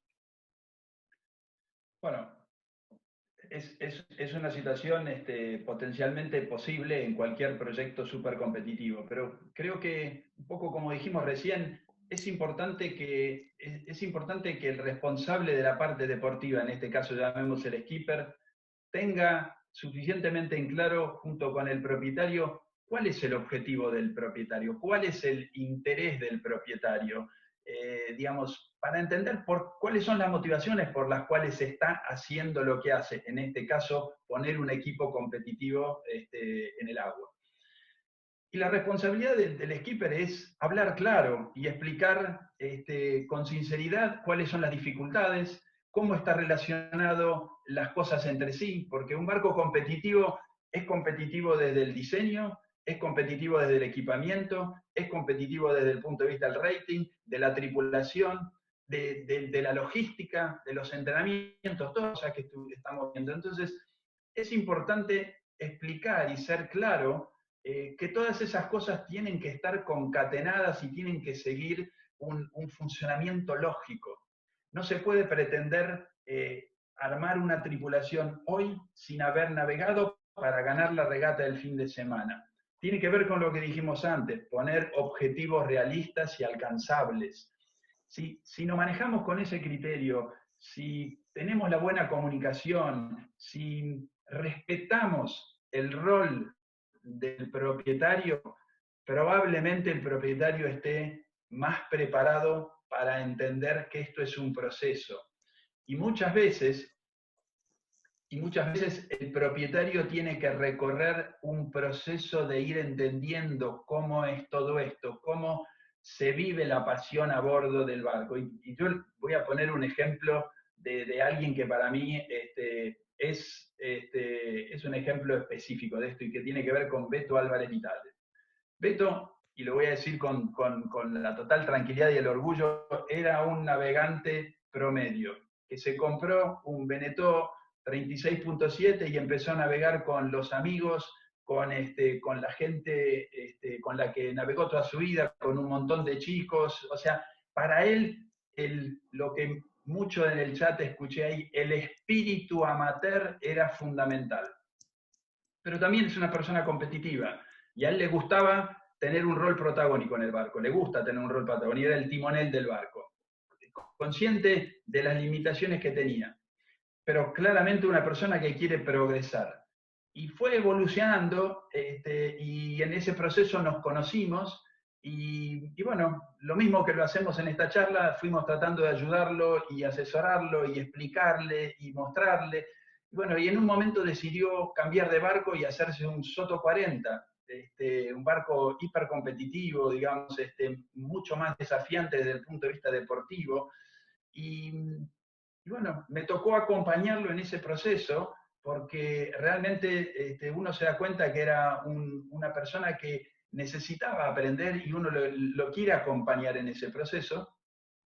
Y la verdad es que en determinado momento, corrimos un campeonato en Dársena Norte con 3 o 4 Soto 40 más cuando recién empezaba la clase, y yo le planteé y le dije, mira, Beto, o sea, el barco para seguir creciendo necesita, para que vos puedas seguir creciendo, buscando, digamos, lo que vos querés, que es mejorar, progresar con tu gente, necesita que incorpores a bordo la ayuda profesional. Y Beto, que era muy reacio, digamos, a los profesionales, porque de alguna manera tenía ese sentido de que los profesionales vienen, suben, te gritan, te mandonean, te maltratan, y entonces la regata es poco divertida. Digamos, tenía sus reparos. Y bueno, yo le expliqué, mira, no es así. O sea, yo te puedo decir infinidad de profesionales con los cuales te vas a sentar para ir a cenar después. Y le recomendé que siguiera navegando y que lo hiciera con cole parada. Y de ahí en adelante el barco tuvo una evolución, y escuchen bien, o sea, el primer campeonato que corrieron creo que salieron últimos en una flota de 10 barcos. 4 años después, ese mismo equipo ganó el Campeonato Mundial de Soto 40. Entonces, con esto lo que quiero explicar es que, y lo hizo con la misma tripulación, con las mismas personas que representaban ese espíritu amateur, ese espíritu de amigos. Con lo cual, lo que quiero poner con esto es que no hay una contradicción, no hay una dificultad. Y Gaby Marino era uno de los que estaba en ese barco en ese momento, si no me equivoco, así que es responsable un poco de ese logro. No hay una dificultad, no hay un impedimento. Lo que importa es ser honesto con los objetivos que uno tiene. Y en ese sentido es muy importante conocer qué es lo que el propietario del barco quiere. Y en ese sentido Cole supo interpretarlo muy bien y supo liderar esa tripulación para llevarla desde esa posición a la de ganar un campeonato mundial. Bueno, impresionante. Creo que esta es la charla más, por lejos de En Busca de la Excelencia, la más larga que tuvimos. Ya vamos a ir terminando, pero antes quería preguntarte a vos, Juanjo, en esto de los equipos amateur y profesionales, ¿no? O sea, y que evidentemente puede haber a veces existir un conflicto, ¿no? O sea, entre la persona que siente por más que va por la pasión, como explicó bien Torkel, el profesional que va por la pasión, que yo comparto con él, pero que también va porque necesita hacer bueno, está haciendo un trabajo de cierta manera, y pueden haber algunos conflictos. En tu opinión, cómo se puede manejar esa convivencia entre el profesional y el amateur? Claro, yo creo que el profesional tiene que tener una actitud de, de docente. Es decir, que en algún momento no solamente uno va a ir para marcar la diferencia de horas de experiencia, sino que a mí mi padre me enseñó que cuando uno tiene una ventaja respecto al otro, eso genera una obligación hacia el otro. No que esa ventaja uno la va a jugar para quedar mejor parado. En todo caso, si uno tiene en alguna oportunidad la posibilidad de estar en una situación favorable, eso tiene que ser, tendemos que tender a ser un equipo donde los vasos son comunicantes, no compartimentos estancos. ¿De qué me sirve formar parte de un equipo donde de repente un profesional tiene la experiencia o la sapiencia de algo si eso no se puede dar, si eso no se puede entregar? ¿No? Es decir, entonces yo diría que el que no es profesional recibe, lo primero que recibe, vuelvo a la empatía, lo primero que recibe es que el que tiene una asimetría respecto a la experiencia en una función que van a compartir en el barco, la persona que tiene esa asimetría a favor reduzca esa asimetría hasta llegar a la par del otro, para que el otro lo pueda entender, para que el otro lo pueda comprender. Entonces, el saber no se adueña de uno, sino que el saber es compartido. Y ahí aparece una magia maravillosa, que es el decir, la pucha, este tipo vino y me dio una mano, y vos como profesional decís, me escucha y tiene ganas de aprender, ¿no? Es decir, que ahí se produce algo maravilloso, ¿no? Entonces, la posibilidad de sacar esa diferencia a priori que existe entre el profesional y el amateur, tiene que estar dada, para mí, cuando hay una simetría, la persona, ¿no? Los padres tienen más responsabilidad que los hijos, definitivamente. Es decir, el profesional que corre en una tripulación donde hay personas que no tienen ese nivel de experiencia y por ahí lo contratan a uno justamente para poder hacer un salto cualitativo, es la posibilidad de que el profesional se haga cargo de esa simetría y que la comparta y que la pueda hacer un bien común. ¿Se entiende lo que digo, no? Sí, sí. Torkel, vos navegaste en un montonazo de proyectos, ya no sé ni cuántos, y yo creo que sos un excelente, yo te tengo muchísimo respeto, pero ¿qué experiencia te dejó navegar con gente tan de renombre en el mundo, ¿no? O sea, no sé ni con cuántos habrás navegado, ¿no? Que hoy están por ahí en Copa América, en TP52 y demás. Pero ¿qué experiencia te dejó? Fundamentalmente, un poco lo que resaltamos en esta charla. O sea, a lo mejor para ilustrarlo y ponerlo en imágenes. tuve la suerte de ganar una Copa del Rey con Paul Cayar como táctico en el Matador. Y solo para ilustrarlos un poquito, digamos, veníamos peleando el campeonato y más o menos, si no me equivoco, para el anteúltimo día vino, digamos, la regata larga. Y miramos la primer boya, estábamos entre el tercero y el quinto, más o menos, con una posición con la cual nos afirmábamos en el primer puesto y hacíamos diferencia. Y como ocurre en las regatas largas, se pueden cometer errores y elegimos en determinado momento, mejor dicho, Paul tomó la decisión de elegir navegar en una dirección que terminamos pasando de cuartos o quintos a 18 en una flota de 23 TTP-52, lo cual nos puso automáticamente al último día en una posición donde obviamente no queríamos estar. O sea, perdimos la punta y para tener la posibilidad de ganar el campeonato teníamos que remontar puestos. Imagínense ustedes, para nosotros, primer año corriendo en TP52, tener la posibilidad de estar ganando la Copa del Rey y de repente caer a un 18avo, bueno, o sea, fue anímicamente duro, como explicó Juanjo. Pero una cosa que a mí me queda es cuando hicimos el famoso debrief final, la charla la empezó Paul diciendo, bueno, quiero pedirles disculpas, o sea, el error fue claramente mío, pensé tal cosa, ya ni me acuerdo qué era, o sea, eximió de culpas al resto de la tripulación en el sentido de asumió él la responsabilidad de estar en esa posición y bueno, y se cargó sobre sus hombros la posibilidad, nos permitió a nosotros sacarnos ese conflicto de encima.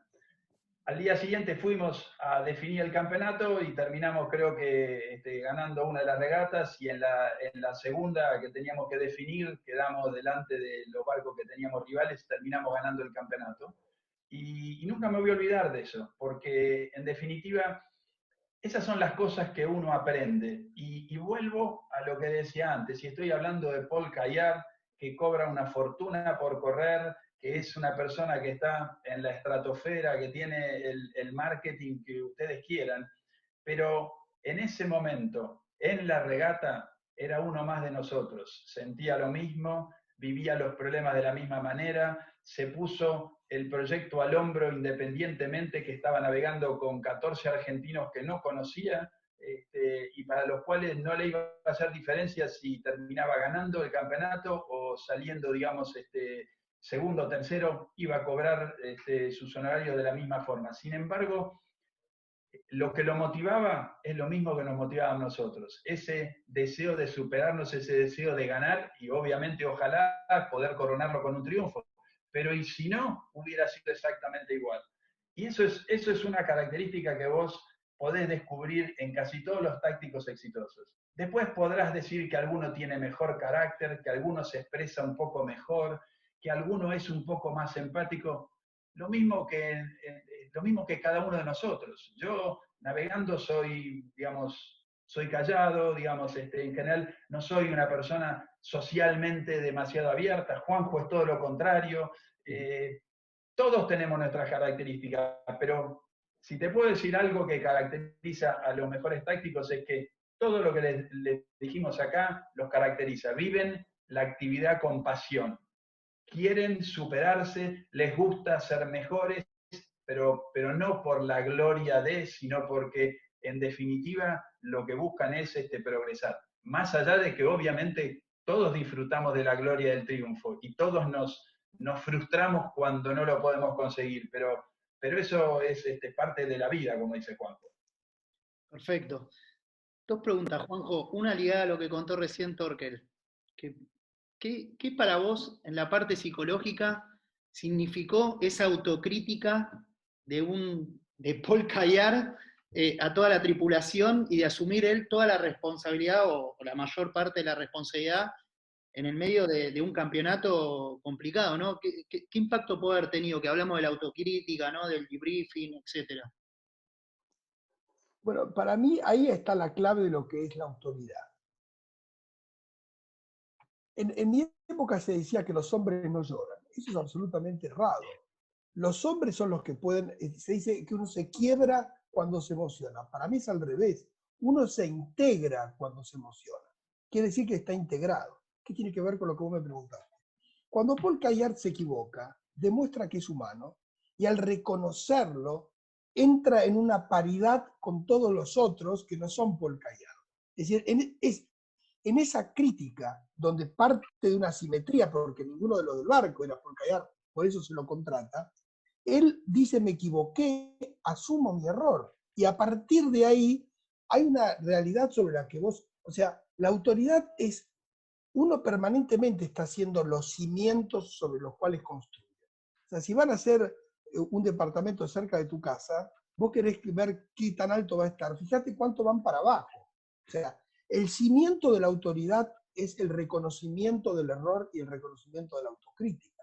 Es al revés que como nos enseñaron, que no tenés que mostrar tu vulnerabilidad. La vulnerabilidad es poder convivir con los aspectos vulnerables. Que Paul Cayard pueda decir me equivoqué, es el secreto para poder ganar. Entonces, el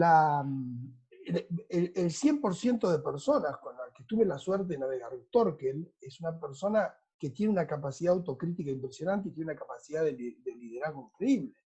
Somos íntimos amigos, hemos corrido muchísimo juntos en barcos chicos, en barcos grandes, y tenerlo a Torkel atrás, tener la sensación de que es un tipo que sabes que está pensando en todo, que tiene cubierto todo de cosas, y esto no lo digo porque está ahí, lo digo como ejemplo de lo que es. Guille Parada es otra persona impresionante. Guille Vaquerilla, Cole, Santi, todas las personas, Martín Billoc, todas las personas con las que yo tuve la suerte de navegar, son personas que me han enseñado, porque son muchísimo mejores que yo, me han enseñado a pensar de una forma para enriquecerme después de cada entrenamiento y después de cada regate y después de cada campeonato, más allá de que te haya ido bien o mal. Es decir, que me parece que el secreto es ese, el secreto es que Paul Cayard dijo me equivoqué. Y ahí surge una comunidad donde ya no queda, de nuevo, la estrella para encandilar, sino que la estrella ilumina. Una aclaración de una persona que yo respeto mucho en el chat, Juanjo, que dice, a los profesionales les cuesta reemplazar el objetivo de ganar por el de disfrutar del deporte. ¿Qué opinas? Sí, yo creo que sí, que es difícil a veces, porque somos tan obsesivos y somos tan exigentes para poder evolucionar, que a veces parece que no disfrutamos. Pero en realidad el disfrute, los investigadores científicos tienen frustraciones durante años y a veces durante toda la vida. Y lo que hicieron le sirve a la próxima generación para romper un paradigma. Es decir, que esa sensación a veces de insatisfacción no quiere decir que uno no disfrute del proceso. Es decir, lo que pasa es que, no sé cómo explicarlo, es decir, o sea, ¿está disfrutando una persona que está a 8.600 metros por llegar a la cumbre del Everest? Se podría decir que está disfrutando. Yo les puedo asegurar que no, lo está disfrutando. Es decir, cuando una persona tiene que jugar un tiebreak para definir una Copa Davis, no está disfrutando. Yo en este momento estoy disfrutando de estar en esta charla, pero si yo en este momento estuviese en una situación de presión para definir un campeonato, probablemente el verbo que más me define no es disfrutar. El disfrute, para mí, en las personas que son muy competitivas, se distingue en otra manera, se distingue en el placer para poder decodificar cuál es la evolución. Entonces, vuelvo a decir, evolucionar es incómodo, o sea, evolucionar incomoda. Y los que son muy competitivos, en cierto modo, nos gusta la incomodidad, buscamos la incomodidad. Entonces, por eso no parece el que está, cuando llegas al club de una regata que no te fue muy bien, y vos ves a un tipo que está en el cockpit con amigos, tomando algo, con un cupetín, decís, pucha, ¿no? Está clarísimo que se está disfrutando, y parece que uno no viene de disfrutar. Y yo te puedo asegurar que uno viene de disfrutar. Por ahí en otros tiempos, por ahí después, pero el análisis crítico y poder sentir que uno entendió y que aprendió algo, es la esencia del que compite por la profesionalidad, por el amar lo que uno hace. Entonces, se confunde, pero sin ningún lugar a duda que se disfruta. Si no se disfruta es imposible, como decía yo. Excelente. Bueno, yo tenía una pregunta más para cada uno y después quería yo hacer un comentario y ya te doy la palabra, Torkel, para finalizar la charla. Pero bueno, yo, Juanjo, la verdad que te conozco hace bastantes años y tuve el placer de trabajar un montón de años con vos, Torkel. Primero para vos, Torkel, porque está relacionado un poco con el equipo, con lo vivido cuando te vi navegando en Norseis y demás. ¿Cómo mantenés esa, que creo preguntaron ahí en algún momento del chat, esa pasión que tenés para hacer todo? Es que es lo que explicó Juanjo. O sea, cuando uno es competitivo, y yo me reconozco competitivo en todo, lo cual no quiere decir que no sea buen jugador o mal perdedor, soy competitivo, me gusta superarme cuando estoy navegando, me gusta superarme cuando estoy criando a mis hijos, me gusta superarme en todas las cosas que hago y obviamente me planteo, digamos, cómo evolucionar. Creo que es algo que es innato a cada uno y creo que lo importante es reconocerse como uno es. Probablemente Juan con esto no podrá decir mucho más que psicólogo, pero yo trato de reconocerme e identificar aquellas cosas que me definen y la verdad es que navegar es una pasión para mí. O sea, yo no empecé esto por el hecho de transformarlo en una profesión. Empecé a trabajar en esto porque era mi pasión. Descubrí un día a los 12 años navegar y ese día es como que mi vida cobró sentido. Y después las demás cosas que hice en mi vida tienen que ver con la circunstancia de seguir mi pasión. Me considero afortunado porque creo que poder hacer lo que te gusta de algo que te apasiona y poder hacerlo bien y disfrutarlo, y soy un agradecido porque la vida me ha dado la oportunidad de desarrollar esta pasión en los distintos niveles, haber tenido la posibilidad de competir internacionalmente. Y agradezco a todos los propietarios, dueños de barco que confiaron en mí y en las personas que nos rodearon, porque nos dieron la posibilidad nos dieron la oportunidad de demostrarle que podíamos mejorar. Y nuestra devolución fue esa, fue progresar, mejorar, aprender, transmitir, todo eso siempre con pasión. Y creo que eso, si hay un denominador común del proyecto que de alguna manera empezó Ruemers hace 25 años atrás y que hoy sigue vigente en la forma de la zurda, tiene que ver con eso. Habernos dado la oportunidad a un grupo de argentinos liderados por Guille Parada de demostrar que cuando se dan las condiciones tenemos las cualidades, tenemos la humildad y tenemos las posibilidades de competir de igual a igual con cualquiera. Excelente. Y ahora vos, Juanjo, que me acuerdo que creo que una de las primeras veces que te conocí fue en el año 2002, que nos diste una charla para ir a un mundial de CADE en ese momento, y después me diste 3 charlas más, y cada charla que me das era mejor. Entonces yo digo, ¿cómo hace bueno, como dijo Torkel, para mantener esa pasión, ¿no? La pasión que hoy inclusive la estás transmitiendo en otras disciplinas, ¿no? O sea, ¿qué opinas de esto? Sí, bueno, creo que tiene mucho que ver cómo me educaron mis viejos y lo que me mostraron. Yo nací con un problema de corazón, me operaron a los 8 años y cada día de mi vida lo disfruto mucho porque la operación a los 8 años fue difícil y tenía una estenosis subaórtica, que es un angostamiento de la aorta, y en el año 68 tuve una operación muy, muy importante, dificilísima, y bueno, por suerte salió bien. Y soy Torkel dijo afortunado. Yo me considero una persona enormemente afortunada, enormemente afortunada. Me encanta despertarme y vivir la vida. Me apasiona. Y no por esto no reconozco la dificultad, y no es que no haya tenido momentos difíciles, sino es que no reconozca las adversidades. Las adversidades son un desafío para poder entender y para poder crecer. y para mí me resulta fascinante, me resulta fascinante. El otro día que veíamos esto de Tesla, que mandó este cohete y que se encuentran con la estación espacial ahí arriba, es decir, el hombre puesto a evolucionar y puesto a pensar y a trabajar en equipo, había un americano y había dos rusos esperándolo arriba.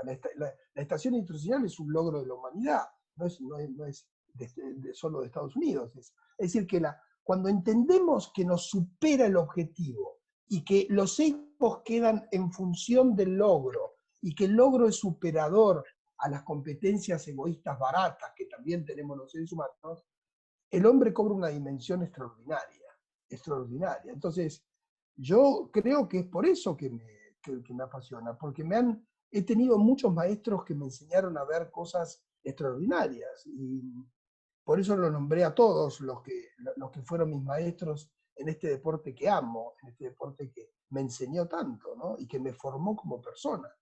El yachting es un deporte enormemente formativo, es enormemente complejo, tiene tantas cosas para poder entender que bueno, suerte que me hayan llamado hoy para hablar del tema del factor humano, porque es algo que me apasiona y es algo que bueno, que me gusta poder compartir con ustedes. Así que agradezco enormemente que me hayan dado la oportunidad, Torkel y vos, Juan, y bueno, Guille, que me dio una mano, y bueno, todos, Gonzalo y todos los que nos ayudaron a que esto fuera realidad, ¿no? Bueno, Torkel, Juanjo, mirá, Torkel, 1 hora 50, impresionante. Batimos todos los récords, me parece, de tiempo. O sea, nada, yo la verdad que fue un placer esta excelente idea que tuviste de juntar a una persona con tu capacidad en los proyectos y todo, y sumar a otra persona como es Juanjo en toda la parte, bueno, no solo deportiva, que es un gran navegante y un gran amigo, sino también la parte psicológica, ¿no? Entonces poder combinar estos dos engranajes, como decís vos muchas veces, o sea, fue impresionante, o sea, no sé, yo la verdad que disfruté cada momento, cada minuto y cada pregunta y cada respuesta que ustedes hicieron. Así que bueno, nada, de mi lado, agradecerles muchísimo, Juanjo, muchísimo por tu tiempo. Sé que estás, como todos, trabajando un montón de tu casa. Mil gracias por ese tiempo y bueno, y gracias Torkel por crear este espacio. Así que bueno, te dejo, no sé si querés primero a vos, Juanjo, para que te puedas despedir de la audiencia, Juanjo, y después Torkel para que cierres la charla. Agradecerles a todos, la pasé muy bien, la paso muy bien, me encanta ir viendo las personas que van apareciendo y los comentarios que aparecen en el chat, es medio mágico todo esto, y esto parte de una adversidad, que es como estamos viviendo con la pandemia.